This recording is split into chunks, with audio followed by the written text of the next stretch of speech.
अगर आप भी चाहते हैं कि आरसीएम म्यूजिक के वीडियो सबसे पहले आप तक पहुंचे, तो लाल बटन को दबा के चैनल को सब्सक्राइब जरूर करें और साथ में बेल आइकन को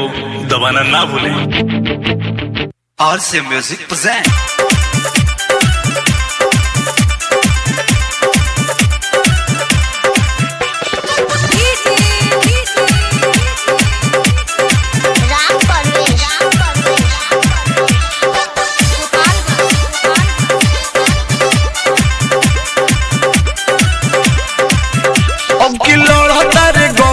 से बहुआ रे रौ टमाटर लाल मुखिया चू नौआ रे चाचा चाची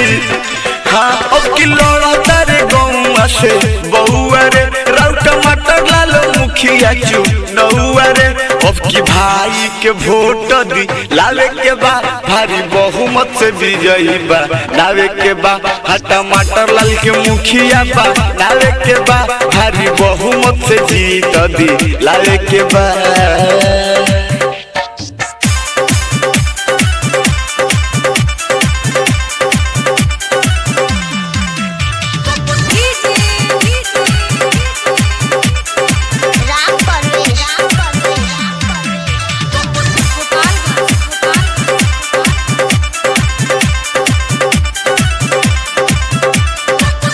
जीती है तो काम करी है विकास हो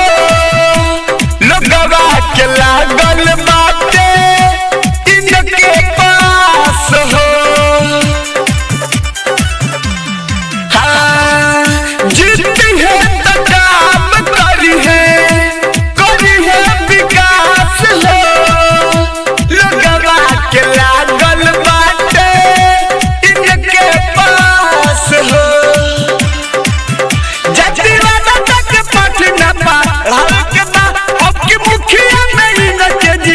अपना भाई के वोट दी लावे के बा हाँ टमाटर लाल के मुखिया बा लावे के बा अपना भाई के विजय बा लावे के बा हाँ टमाटर लाल के मुखिया बा लावे के बा।